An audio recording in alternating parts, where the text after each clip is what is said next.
Hello, Internet. It's Jen T. Grace here, founder of Publish Your Purpose Press, and I am back for day number 21, tip 21 of the 30-day writing challenge. So we are now 3 weeks into the writing process. I'm hoping that you are getting your words written. The goal is to be writing 1,100 words per day over this 30-day period to come up with a 33,000 word manuscript at the end of this delightful process.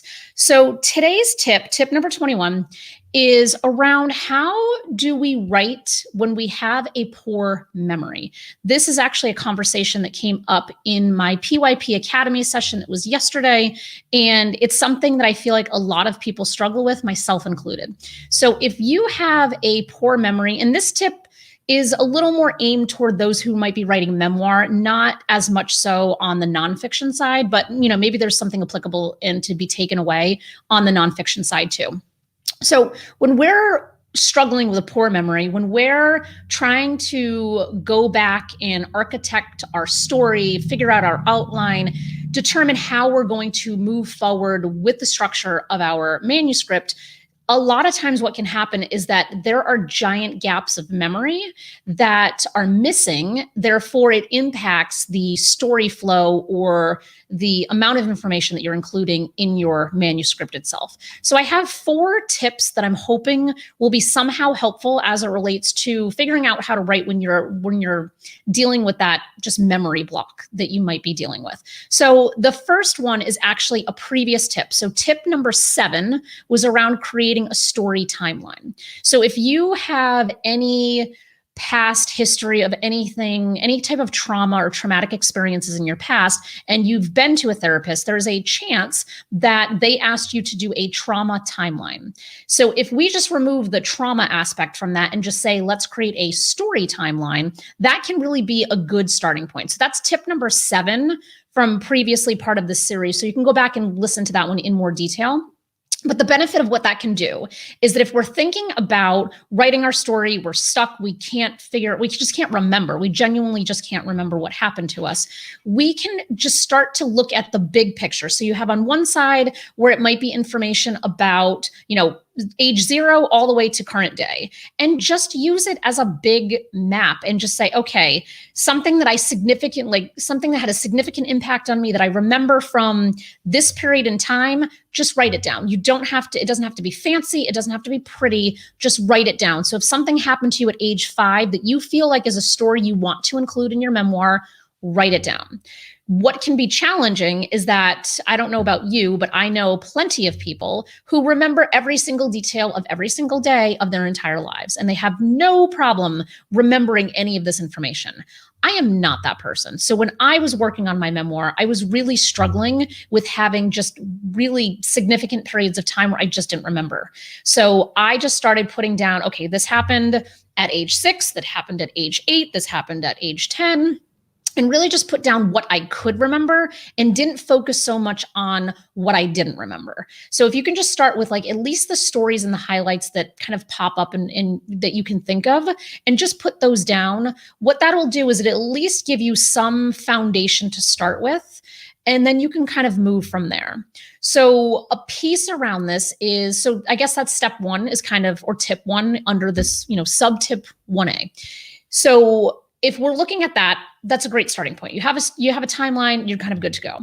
The next piece you can consider is if you happen to have journaled in the past, go back and find them. It could be that you have physically written journals. It could be that you kept a MySpace blog, for crying out loud. That's a thing. Who knows where you might have been journaling and documenting things that happened to you that might be relevant to your book and to your story. So that can be helpful in that regard of going back and finding old journals. Additionally, you could try journaling in the present day using different types of writing prompts. So if you just had, there's a lot of books out there that are about different writing prompts. You could just have a writing prompt that is, what is the best memory you can think of before your 10th birthday? who knows what that could be, but you might want to just start there and just start journaling your answer to that, not writing it on a screen as part of your manuscript, but just start journaling it in a notebook or some kind of like actual journal. Because what that will do is that you're going to start to see tangential memories appear around that one idea that you can remember. And then you can start kind of almost looking at it like a spiral where you have like the central idea that you can remember or the central memory, and then you can kind of work your way around that. So that's tip number 2 as far as of how this goes. Go back to old journals and start journaling now, trying to remember what the other memories that might be associated with this are. The next thing you can do is you can consider meditating. This is what I did a lot of in trying to figure out just trying to populate the missing chunks of my life.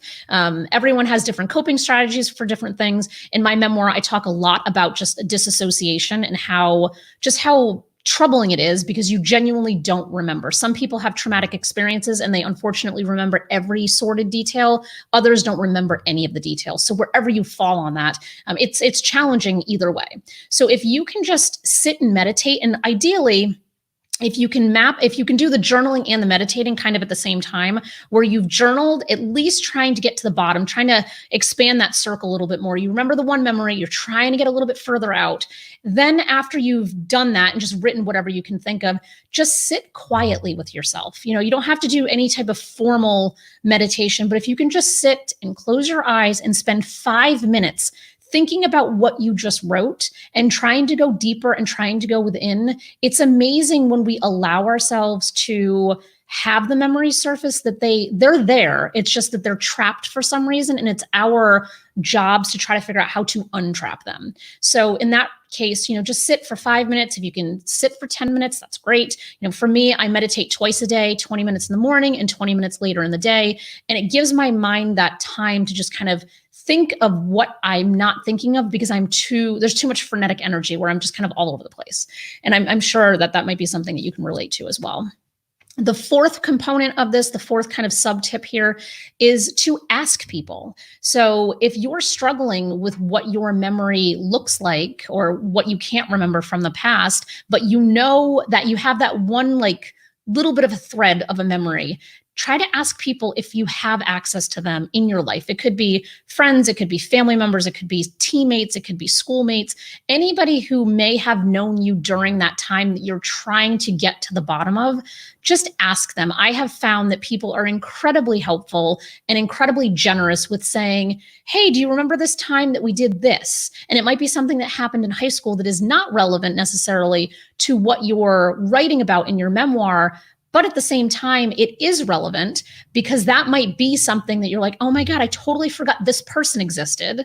Now that I remember this person, oh, we did that thing. And then it's kind of like this trail, and you can just kind of like follow the trail, very detective-like. So I'm hoping that this helps you a little bit. I know it helped me when I was trying to piece together missing parts of my past. And I have a very, very bad memory. Pretty much anything from age like 19 under is just very sparse and sporadic. But yet somehow with all of these different tips I employed myself, I was able to still come up with a 80,000 word manuscript. So there are a lot of ways that you can kind of really dig deep and remember if that's something you're interested in. And I've said on a number of tips at this point, if you are struggling with telling your story, whether it's disassociation, you can't remember, or you remember too much, seek the help of a mental health professional. That's what they're there for. And honestly, if you're writing, even nonfiction brings up a lot for people, but if you're writing a memoir, I would highly recommend getting in touch with a mental health professional because they can be life-saving in so many ways, both figurative and literally.